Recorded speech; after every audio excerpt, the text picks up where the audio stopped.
Hello, welcome. It is the day after Easter, Resurrection Sunday. Good to have you here. It is April 21st, 2025. The leader of the Roman Catholic Church, Pope Francis, got to celebrate Easter Sunday one last time before he passed away several hours from now at the age of 88. Now, I won't discuss his health or his health problems, which he had for quite some time, but I want to share a couple of things that I think are very relevant to Christians, especially Christians who enjoy ministries online. I noticed that the Living Waters ministry, which is all about evangelist Ray Comfort and his Way of the Master evangelistic approach, the Living Waters ministry put out a Facebook post a mere several hours after Pope Francis passed away, which is fine. But the video asks the question, did the Pope go to heaven? And I'm not sure how you feel about it, but no matter what you think about the Pope, Pope Francis, past popes, the Catholic Church, I find it a bit distasteful for a Christian evangelist Facebook ministry, Facebook page, to be putting out a video regarding whether or not the Pope has gone to heaven. I mean, Pope Francis's body was not even cold yet when this video was being recorded and put together and posted on social media, asking if Pope Francis went to heaven or not. I find that distasteful. I'm not sure about you. What do you think? I find that a bit disrespectful and inappropriate and kind of unnecessary. It's not up to us Christians to speculate whether or not somebody else is saved or not. At the end of the Gospel of John, I believe it was the Apostle Peter who said to Jesus, well, Jesus, what about him? Meaning, is the Apostle John going to come into your kingdom or not? You know, be saved or not? That was basically the question. I'm paraphrasing. And instead of Jesus answering that question, he said, if I want him to remain until I return or not, what is that to you? You follow me. Or in paraphrase, he was saying, whether or not he makes it or not is no business of yours. What is that to you? You just turn your attention to following me. And I think that's how most Christians should approach questions about whether or not he's saved or she saved or they're saved, that group.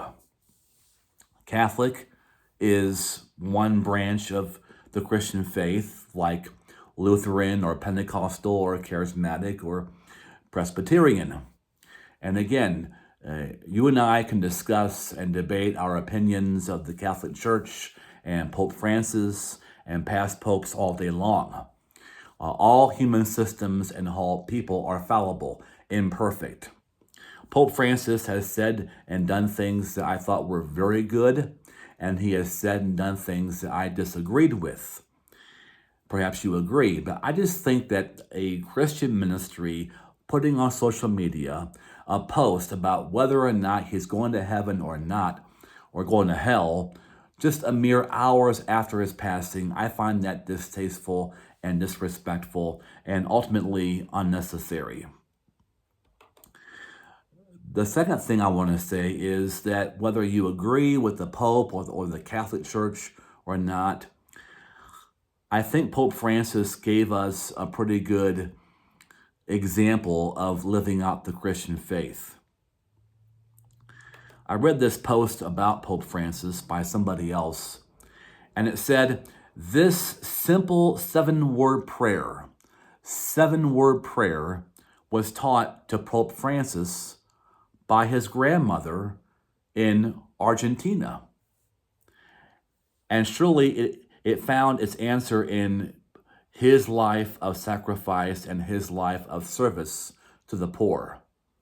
And that simple seven-word prayer is, Jesus, make my heart more like yours. I like that. Jesus, make my heart more like yours. That's an awesome prayer. And if Pope Francis's mother taught him that prayer many years ago, before he became the Pope, during his childhood, then that's awesome. And that should be lifted up more than speculating about whether or not he's in heaven or hell. Irregardless if we disagree with Catholic doctrine or theology or some of the things that Pope Francis said, in his own way, he tried to embody the compassion of Jesus Christ in many ways, in my opinion. And he got to celebrate Easter one last time before breathing his last breath. And he said this in his final Easter message: "Dear brothers and sisters, in the Lord's paschal mystery," that is Easter resurrection mystery, "death and life contended in a struggle, but the Lord now lives forever." That's true. He fills us with the certainty that we too are called to share in the life that knows no end. Pope Francis right there taught the blessed assurance, the certainty of you and I knowing that we are saved and going to heaven. And I agree with that certainty. When the clash of arms and the rumble of death will be heard no more, let us entrust ourselves to him. Now that I agree with. Entrusting ourselves. You and I entrusting ourselves to him. Not the Pope, not an evangelist, not a cardinal or a minister. Entrusting ourselves to God, to Jesus. For he alone can make all things new. Revelation 21, verse 5. Now, I won't read the whole address on Easter from Pope Francis, but that is so wonderful, and there's so much of what Pope Francis said and did that truly embodied, incarnated, lived out the life and teachings of Christ. He did his best, in my opinion, to live the Christian life. Did he get it right all the time? No. Did he say things that were not really Christian? Probably, yes. So have I and so have you. Am I right? We've all sinned and fallen short of the glory of God. Romans 3:23. But in entrusting ourselves to Jesus, that's good stuff. For he alone, nobody else, he alone, Jesus, can make all things new. That's gospel truth. The Lord now lives forever. That's all truth. So let's celebrate the good things that he did. It's fine to say, yeah, I disagreed with what he said there and what he said on that date and what he said on that occasion. That's fine. Let's disagree with Pope Francis. Let's disagree with certain Christian denominations and certain pastors. Disagree. But let's also lift up the good things that we do. Because, in this day and age, we're seeing Christian leaders fall left and right. Carl Lentz from Hillsong. I won't name names. It's not necessary. Suffice to say, without naming too many names, there are hundreds of Christian leaders, evangelists, priests, and Sunday school teachers who have done the wrong thing, said the wrong thing, spoken erroneous theology. They've sinned. They've had affairs. They've broken the law, committed crimes in many cases. And Pope Francis, again, he was not perfect, but he tried his best, in my opinion, to live out and embody and exemplify, show, demonstrate the compassion and love of Jesus Christ. So let's strive for that. Let's dial down the negativity, and let's not engage in this clickbait on social media about, "Oh, I wonder if Pope Francis is in heaven or not." God is the judge. He'll decide that. Not you, not Ray Comfort, not Living Waters or Way of the Master ministry. Not me.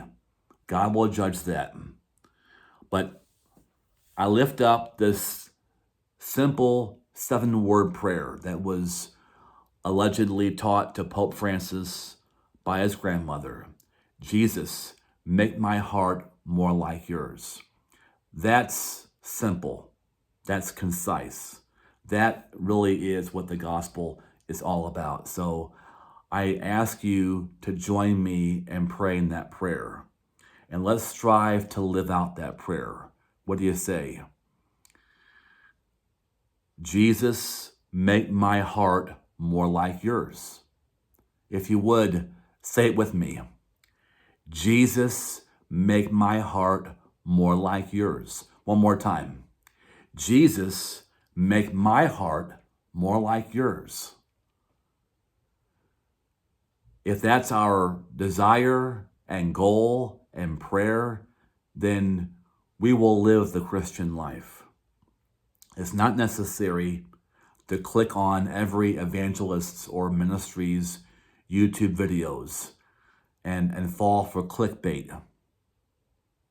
It's not necessary for you and I to speculate about whether he's saved or she's saved, or if he's going to heaven, or if they're right or if they're right. Let's challenge teachings. Let's confront doctrines. But let's not put people down. Let's judge and evaluate and scrutinize theology and doctrine. That's fine. But let's not judge people. Judge not, lest ye be judged. I don't know whether Pope Francis is saved, and neither do you. And neither does Evangelist Ray Comfort. And it's none of my business. It's none of my business. What is my business and yours? To live the Christian life. Let's do that. What do you say? And let's keep on praying in our own ways that simple prayer. Jesus, make my heart more like yours. And for that matter, Jesus, make my life more like yours. What do you say? Amen. Thank you for watching. Happy after Easter. God bless. Keep the faith and love your life.